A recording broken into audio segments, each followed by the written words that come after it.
Hello, everyone. 안녕하십니까 여러분. 저는 제임스 현관 김 또는 한국 이름은 김현관입니다. 오늘 제가 말씀드릴 내용은요. 급변하는 시장 가격과 하이브리드 전원 구성인데요. 이것은 저희 이 버클리 국립연구소 전력시장 및 정책부에서 지금까지 해왔었던 연구를 총괄적으로 말씀드리는 것이라고 할 수 있겠습니다. 일단 저는 먼저 하이브리드 전원 구성이 무엇인가를 말씀드리도록 하겠고요. 또 특히나 신재생 에너지와 관련된 급변하는 시장 가격이 그리드의 신뢰도나 또는 리질리언스와 어떠한 연관이 있는가를 말씀드리도록 하겠습니다. 바로 시작을 하겠습니다.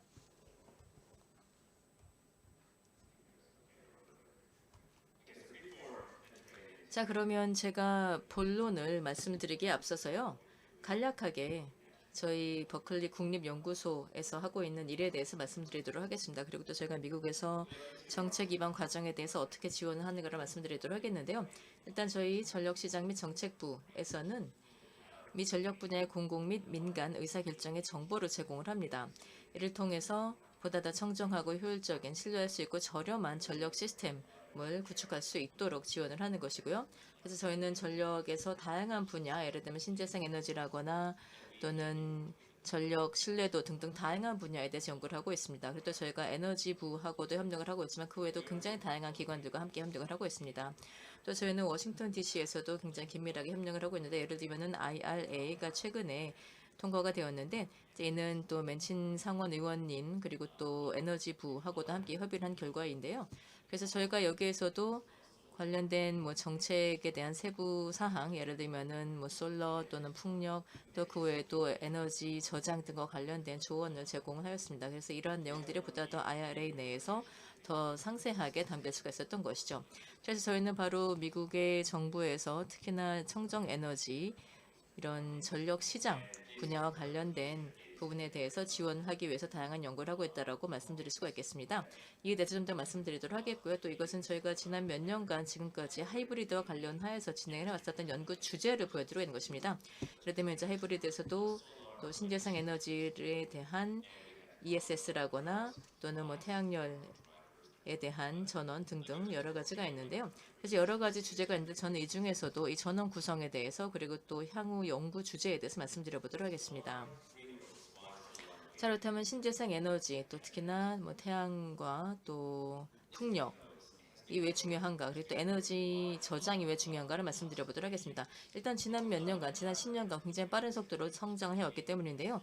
2011년부터 최근까지 보게 된다면은 바로 풍력과 또 태양열이 미국에서는 굉장히 이 지배적인 에너지원이 되고 있는 것을 볼 수가 있습니다. 그다음에 녹색이 바로 솔라인데요.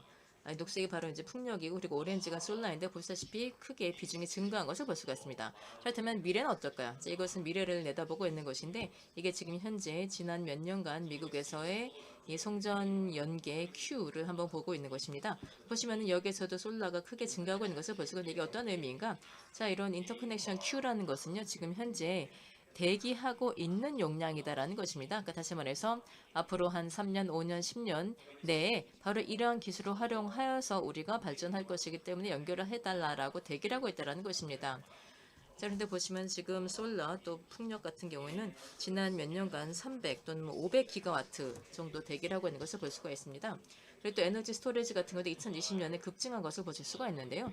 자, 그러한 만큼 지금 현재 솔라나 풍력이 굉장히 많이 그 수백 기가와트 대기를 하고 있다라는 것이고요. 자, 그런데 또 그 반대로 가스를 보면은 하락하고 있고요. 원전은 거의 없고요. 또 석탄 이제 거의 없습니다. 기타 거의 없습니다. 자, 그래서 결국은 지금 시장을 보게 된다면은 태양 그리고 풍력이 지배하고 있다라는 것이고 미래는 결국은 바로 이러한 방향으로 나아간다라는 것을 볼 수가 있는 것입니다. 자, 그렇다면은 왜 하이브리드 전원 구성인가를 말씀드리자면은요. 지금 현재 연결을 기다리고 있는 용량의 상당수가 바로 하이브리드이기 때문입니다. 예를 들면 솔러만 보더라도 한 3분의 1 정도가 하이브리드이고요. 그리고 이러한 트렌드는 점차 더 가속화되고 있습니다. 이것이 단지 이 가치 흐름, 예를 들면 이 솔러나 또는 풍력 개발자들의 가치망 때문뿐만이 아니고요. 이제 앞으로도 정부가 이에 대해서 많은 인센티브와 유인책 그리고 또 세제 혜택 등을 제공을 하고 있기 때문입니다. 자, 그래서 이러한 배경으로 한번 시장을 보도록 하겠습니다. 자, 제가 앞서서도 솔라 또 풍력 말씀드렸는데요. 최근 몇 년간 급증하에 왔다라고 말씀드렸습니다. 풍력과 또 이 태양광 분야가 또 ESS 분야에서도 지배하고 있고, 그리고 또 연계를 대기하는 것도 훨씬 더 많아지고 있다고 말씀드렸는데요. 자, 그런데 일단 저는 이거를 한번 지역별로 말씀드려 보도록 하겠습니다. 무슨 의미가? 미국은 굉장히 큰 나라이고, 예를 들면 서부 같은 경우에는 캘리포니아가 집중적으로 사용을 하고 있고, 또 플로리다라거나 또는 텍사스, 이제 이런 지역별로 좀 집중화되어 있는 것을 볼 수가 있습니다. 자, 그래서 솔라 또 풍력이 증가하고 있긴 하지만 아직까지는 지역별로 이루어지고 있다는 것을 볼 수가 있습니다. 예를 들면은 풍력 같은 경우에도 이 내륙 지역, 미국의 내륙이죠. 그래서 얼콧이라거나 또는 마이소 SPP 같은 곳들입니다. 자, 그렇다면 이게 어떤 영향을 가져오는가를 보게 된다면 이것이 지난 몇 년간 미국에서의 지도입니다. 자, 그리고 이 색상을 보게 된다면 이것은 가격을 표시하고 있는 것인데요. 자, 이렇게 풍력과 태양광이 증가하게 되면서 도매 전력 시장 가격에도 상당한 영향을 미치고 있다라는 것을 볼 수가 있습니다. 전장을 보시면은요, 이 풍력이나 이 풍력의 분포도 그리고 또 마이너스 가격을 보게 되면은 거의 분포도가 일치하는 것을 볼 수가 있습니다. 그런 만큼 도매 전력 시장의 가격에 큰 영향을 미치고 있다는 것인데 그 이유가 무엇일까요? 왜냐하면 풍력이나 태양 같은 경우에는 가변적인 이 불확실한 에너지원이기 때문이고요. 그러다 보니까 또 그러면서도 지금 현재 이러한 전원이 점차 더 증가를 하게 되면서 가격에 영향을 미치고 있다는 것이고요. 또 다른 한편으로는 이렇게 도매 전력 가격을 하락시키는 이유가 미국에서는 이 한계 가격 제도를 사용하고 있는 것인데요. 그런데 풍력과 태양광의 경우에는 한계 가격은 0입니다. 그래서 만약에 이 풍력이나 태양광 시스템이 있다라고 한다면 그러면은 바람이나 태양만 있으면 된다는 겁니다. 그렇게 하게 된다면 한계 가격이라는 것은 0이 되는 것이죠. 그래서 이렇게 자연 현상만 있다면 더 생산할 수 있다는 것입니다. 어쨌든 그러다 보니까 결국에는 이런 신재생 에너지원에서의 가격도 불확실하고 그러다 보니까 도매 전력 시장에도 영향을 미치게 되는 것이고 결국에는 이러한 자원의 개발자들에게도 전체적인 가치망에 있어서도 부정적인 영향을 미치고 있습니다. 자, 이것은 캘리포니아 상황을 좀 더 상세하게 보여드리고 있는 것인데 캘리포니아 시장에서 이 카이소인데요. 이 시장에서도 신재생 에너지가 어떤 영향을 미치고 있는가를 볼 수가 있습니다. 일단 제일 위쪽을 보시면요. 먼저 캘리포니아 상황을 잠깐 말씀드리자면 바로 이러한 더 커브가 있습니다. 이것은 이 넷 로드로 대변이 되는 것인데 넷 로드라는 것은 이 마이너스 리뉴어블인 것입니다. 이걸 왜 더 커브라고 부르는가? 특히나 봄을 보게 되면은 바로 이 더 커브 밸리가 특히나 하루 중간에 낮 중에는 굉장히 커지게 됩니다. 왜냐하면은 캘리포니아에 일조량이 많기 때문입니다. 자, 그래서 이렇게 한낮에 일조량이 많다. 그러면 에너지를 거의 무료로 생산하게 된다는 것이죠. 그래서 이렇게 에너지가 많다라고 한다면 그러면은 결국은 이 넷 로드는 로드 마이너스 리뉴어블이 되는 것이고요. 그러면 결국에는 아까도 말씀드렸지만 한계 가격은 거의 제로가 된다는 것입니다. 그래서 지금 현재 2022년이 이런 상황인 것이고요. 그래서 거의 0으로 수렴이 되고 있습니다. 그래서 여기서 두 가지 현상이 있는데 일단 한낮에 수요가 하락하고 있다. 그래서 거의 제로라는 것이고 그리고 또 이 램핑 역량이 과거에 비해서 더 높아지고 있습니다. 왜 그런가 하면은요. 낮 중에 한낮에 바로 이 가장 높을 때 예를 들면은 5시에서 7시까지 이때는 또 이 램핑 역량의 수요가 점차 높아지겠다라는 것이 그러다 보니까 이제는 이 그리드 운영에 대해서도 부담이 가중이 되고 있고 또 그리드의 신뢰도라거나 또는 리질리언스에 대해서도 부정적인 영향을 미치고 있습니다. 또 그 영향을 보게 된다면은요, 이 가격을 보게 된다면 특히나 이제 봄을 보게 된다면 한낮의 경우에는 점차 더 하락하고 있는 것을 볼 수가 있습니다. 수요가 낮기 때문이죠. 신재생 에너지는 더 많기 때문이고요. 자, 그런데 가격이 급증을 하는 것이 저녁 때입니다. 예를 들면 4시, 5시, 특히나 여름 시간이 그렇다는 것이죠. 자, 그래서 바로 이런 넷 로드 더 커브가 실시간으로 가격에 영향을 미치고 있다는 것을 볼 수가 있고 그리고 또 아래쪽에 보시면 이것이 바로 레귤레이션 다운 프라이스가 있습니다. 이것은 예를 들면 이 에너지 발전에 대해서 서비스를 제공을 하는 것인데 그런데 이것도 가격이 하락하는 것을 볼 수가 있습니다. 왜냐하면 이 태양열이 굉장히 많으면 그리고 특히나 불확실한 상황이다라고 한다면 그러면은 내가 솔라나 또는 바람이나 또는 앞으로 뭐 50분 또는 1시간 넘게 얼마나 많은 이런 자연 현상이 발생할지를 알 수가 없기 때문입니다. 그래서 만약에 이렇게 또 바람이 더 높아지게 된다라고 한다면 그러면은 결국은 이 가격은 점차 더 하락을 하게 된다라는 것이고, 그리고 또 캘리포니아는 아까도 말씀드렸지만 워낙에 일조량이 많다 보니까 이렇게 가격을 하락시키고 있다라는 것입니다. 자, 그래서 이러한 현상을 보게 된다면 앞으로 어떻게 해야 하는 것일까요? 자, 일단 우리가 사실 앞으로 무엇을 할지를 결정하기 전에 일단 이 가치망을 한번 봐야 합니다. 그리고 또 신재생 에너지 운영자로서 어떤 영향을 받는가를 한번 봐야 될 텐데요. 이제 이것은 솔라의 시장 가치를 보여주고 있는 것입니다. 그래서 보시면은 이 솔라 밸류 그리고 또 이 솔라의 보급률을 보여드리고 있는 것입니다. 그래서 이 점선은 평균 시장 가치를 보여드리고 있는 것인데요. 이 수치들이 보여드리고 있는 것은 신재생 에너지 보급률이 높아질수록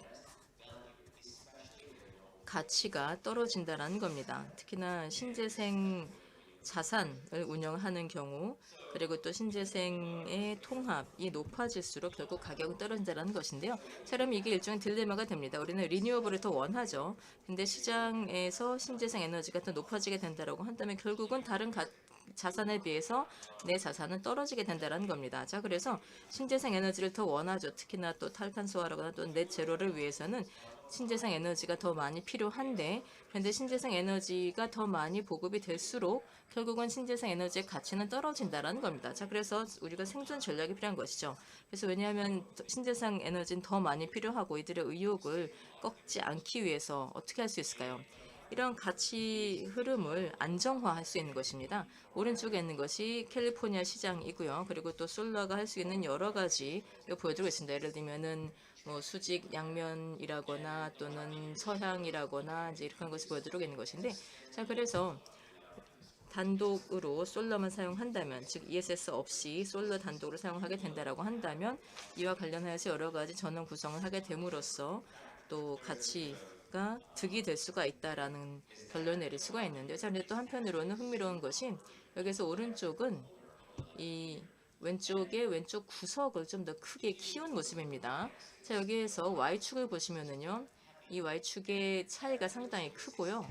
그리고 모든 선택지, 그래서 모든 선택지가 예를 들면 이 솔라를 단독으로 선택을 했을 때 얻게 되는 그러한 득이 하이브리드보다는 적다라는 겁니다. 다시 말해서 내가 솔라를 단독으로 사용해서 우리의 가치를 더 높이려고 한다, 또 가치에 대한 기대치를 높이려고 한다라고 했을 때 이것도 커질 수는 있지만 그래도 이것을 ESS와 함께 사용할 때만큼은 미치지 못한다라는 것입니다. 그 이유가 무엇일까요? 왜냐하면 이 가격 프로파일이, 가격 특성이 많이 바뀌었기 때문입니다. 자, 아래쪽 그림을 보시면요, 녹색 선을 보시면 이게 바로 가격 특성입니다. 그래서 이게 솔라 보급률이 낮을 때이고요. 그리고 또 갈색은 캘리포니아 시장에서 솔라 보급률이 높을 때 가격입니다. 그래서 보시면은 솔라 보급률이 낮을 때 가격이 높은 것은 보통은 4시, 5시인데요. 근데 솔라 보급률이 높을 때는 가격의 급증이 7시 이후에 발생하게 됩니다. 일몰 이후인 것이죠. 어떤 의미인가? 내가 만약에 솔라 운영사이다, 개발사이다라고 한다면, 그래서 내가 가치를 안정화하고자 한다라면 결국은 이 가격이 급등하는 그 구간을 활용해야 된다는 것입니다. 근데 만약에 내가 솔라를 그냥 단독으로만 사용한다라고 하면 그러면 이렇게 가격이 급증을 하는 것은 일몰 이후인 것이죠. 그러면 내가 할 수 있는 게 없습니다. 그렇기 때문에 ESS가 있으면, ESS와 페어링이 된다면, 그리고 또 이 가격 특성을 보게 된다면, 그래서 또 이런 신재생 에너지로 영향을 받게 되는 가격 특성을 보게 된다면 결국은 ESS와 페어링을 하는 것이 훨씬 더 유리하다는 것을 볼 수가 있습니다. 왜냐하면 ESS와 페어링이 된다면 저장을 할 수가 있는 것이죠. 가격이 낮을 땐 저장을 해두었다가 가격이 상승을 하게 되면 이것을 활용할 수가 있는 겁니다. 일몰 이후라 하더라도요. 자, 그래서 결국은 지금 현재 태양열 또 풍력 이 운영자들의 최고의 전략이라고 한다면 결국은 발전량 극대화 전략이라고 할 수가 있겠습니다. 또 특히나 예를 들면 솔라나 풍력과 같은 또 장기적인 자산을 보게 되었을 때 사실 이 경우에는 뭐 기대 수명이 뭐 20년, 30년 정도가 되죠. 자, 그럼 사실 지금 당장은 ESS 페어링 필요성을 느끼지 못할 수도 있지만, 그런데 이는 장기 자산이기 때문에 앞으로 또 신재생 에너지들이 점차 더 보급률이 높아질 것이고요. 미국은 더 그러한데요. 그렇기 때문에 이러한 경우에는 결국은 발전량 극대화 전략을 갖는 것이, 내가 지금 현재 솔라를 단독으로만 사용한다 하더라도 그래도 지금 발전량 극대화 전략을 취하는 것이 더 유리할 것이다 라는 것을 말씀드리고자 합니다. 그래서 제가 이제 지금까지 신재생 에너지 현재 트렌드를 말씀드렸습니다. 증가하고 있다는 것이고, 그리고 또 향후에는 ESS도 점차 더 많이 보급이 될 것이다라고 말씀드렸었고, 그리고 대부분 하이브리드다라고 말씀드렸죠. 그 이유는 이 가치를 안정화하기 위한 것이고, 그리고 또 두 번째로는 이 그리드의 운영에서의 신뢰도를 더 담보하기 위해서 인센티브가 부여되고 있기 때문입니다. 그래서 이것이 결국에는 이 스탠드얼론 윈드 개발자들의 경우도 결국 이러한 자산에 대해서 지속적으로 활용해야 되는 것이기 때문에 이 발전량 극대화 전략을 취하는 것이 중요하다고 말씀드렸습니다. 자, 그러면 이제 이것은요, 저희가 이것을 레인보우 차트라고 부르는데, 여기에서는 카이소, 또 ESBP, 마이소, 이제 이러한 것들, 그래서 이제 이런 7개의 ITO 중에 하나인데요. 그래서 이제 보시면은 이 Y축이 하이브리드 가치이고, 그리고 이 X축이 배터리 용량입니다. 이제 이것도 각기 다른 시장에서의 하이브리드 전원 구성의 가치를 보여주고 있는 겁니다. 예를 들면 카이소는 뭐 캘리포니아이고, 뭐 얼캇, 텍사스 등등이죠. 여기서 보시면 용량이 높을수록 순 가치가 높은 것을 볼 수가 있습니다. Y축이라고 말씀드렸고요. 자, 그리고 언제 더 두드러지는가? 신재생 에너지가 더 많은 곳에 있을수록, 그래서 바로 캘리포니아 또는 텍사스 같은 곳이죠. 사실 결국은 바로 이런 하이브리드일수록 더 높아지는 것을 볼 수가 있고요. 그래서 만약에 ESS와 페어링이 되었다라고 한다면 그러면 가치가 높아진다는 것을 볼 수가 있습니다. 그렇기 때문에 결국은 우리가 이 가치를 더 높이려고 한다면 ESS 페어링이 중요하다는 겁니다. 자, 그리고 또 이 기간은 어떨까요? 보시면은 이 저장 기간이 더 길어질수록 결국 이 가치도 높아진다는 것을 볼 수가 있습니다. 특히나 또 아까도 말씀드렸었던 신재생 에너지가 많은 곳, 그래서 캘리포니아나 또는 텍사스 같은 곳이죠. 자, 그런데 뭐 어느 정도 하락을 하기도 하지만, 그런데 다른 지역들을 보게 된다면 마이소 같은 것들은 거의 아래쪽으로까지 떨어진 것을 볼 수가 있습니다. 왜냐하면 이렇게 또 이 저장 기간이 더 높아질수록 결국은 또 아비트라지를 더 높이기 때문이기도 합니다. 근데 어쨌든 또 저장 비용도 있기 때문에, 그래서 이러한 저장 비용이라는 것도 물론 한편으로는 이 저장이 반드시 필요한 것이기 때문에 이러한 비용을 반드시 지불해야 되는 것이긴 하지만, 그런데 또 이러한 그 기간이 길어질수록 또 저장에 대한 비용도 있기 때문에, 그래서 또 지나치게 이 저장 기간을 오래 가져가는 것도 불리해질 수 있다는 것을 볼 수가 있습니다. 자, 그래서 물론 아주 짧은 기간보다는 어느 정도는 저장 기간을 가져가는 것이 더 유리하다는 것을 말씀드리도록 하겠는데요. 자, 그리고 또 여기에서 이 왼쪽 세계 시장을 보시게 된다면 이 세계 시장이 솔라인데요. 근데 여기에서 보시다시피 특히나 신재생 에너지 보급률이 높은 시장일수록 여기에서도 가치가 높아진 것을 보실 수가 있습니다. 그래서 여기에서 이 네임플레이 카파시티 같은 경우에도 결국은 이 저장의 기간이 더 길수록 유리한 것을 볼 수가 있습니다. 자, 그리고 이것은 이 하이브리드 자산들이 이 부속 서비스 시장에 참여하면서 얻게 되는 가치를 보여드리고 있는 것입니다. 자, 이러한 부속 서비스라는 것은 단지 에너지뿐만이 아니라 또 다른 서비스를 제공을 하는 것인데, 사실 이것이 지금 현재 하이브리드나 또는 에너지의 자원들이 아직까지는 미국에서는 바로 이러한 부속 서비스 시장에 전면적으로 참여를 하지는 못하고 있는데요. 자, 그런데 만약에 하이브리드에서 바로 이러한 부속 서비스 시장에 참여할 수 있게 된다면 이를 전제로 어떠한 모습일까를 한번 분석을 해본 것입니다. 보시다시피 추가적인 가치 흐름을 얻을 수가 있습니다. 그러면은 결국은 이 하이브리드 운용사들에게도 이것도 또 추가적인 매출원이 될 수 있다는 것입니다. 무엇보다 중요한 것은 결국은 이 그리드 운용사들이 신뢰도와 리질리언스를 높일 수 있는 방법이 된다는 겁니다. 그래서 예를 들면은 신재생 에너지 보급률이 70%, 80%가 되는 곳이다라고 한다면 이러한 경우에 만약에 용량이 하이브리드나 또는 신재생 에너지원에서 오는 것이다라고 한다면 그러면은 또 이에 대해서 부속 서비스를 제공할 수 있는 시장이 마련이 된다라고 한다면 그러면은 바로 이러한 그리드의 신뢰도와 관련된 서비스를 제공할 수도 있고 결과적으로는 또 시장 참여자들에게도 추가적인 가치 흐름을 창출해 줄 수 있다라는 것입니다. 자, 제가 지금까지 신재생 에너지의 트렌드를 말씀드렸죠. 현재와 미래에 대해서 말씀을 드리면서 또 앞으로 어떠한 방향으로 나갈 것인가. 일단 가격은 점차 하락을 하고 있다. 하방 압력이 있다라고 말씀드렸고요. 특히나 캘리포니아 상황에서 그렇다라고 말씀드렸는데 자, 그래서 결국은 이런 가치 안정화가 필요한데 그렇게 하기 위해서는 이 신재생 에너지원과 또 ESS가 페어링이 되는 것이 중요하다라고 말씀드렸습니다. 단지 시장 참여자들의 가치뿐만이 아니라 또 그리드의 신뢰도나 리질리언스 때문에라도 필요하다라고 말씀드렸죠. 신재생 에너지의 가변성과 또 변동성 때문이다라고 말씀드렸는데요. 자, 그런데 저희가 왜 이러한 것에 대해서 연구를 하는가를 말씀드리자면요. 사실 이제 이것은 여러 가지 연구를 저희가 다 연결을 하여서 내린 결론인데, 자, 저희가 이러한 연구를 왜 하는가를 말씀드리자면요. 결국은 가치를 더 확대할 수 있는 하이브리드 전원 구성에 대한 이 해법을 찾기 위해서 이러한 대안을 마련하여서 정책 마련에 지원하기 위해서 제가 이런 연구를 하고 있는 것입니다. 자, 그래서 그 중에서 한 가지가 바로 이 장기간에 걸쳐서 에너지를 저장을 하는 것입니다. 그래서 이제 이것이 바로 Long Duration Storage Shot인데요. 이 경우에는 저희가 이 장기간의 ESS에 대해서 강조를 하고 있는 겁니다. 앞서서 말씀드렸었던 연구를 토대로 하고 있는 것인데 지금 현재 미국 정부 또 미국 에너지부에서 말을 하는 것은 결국은 특히나 이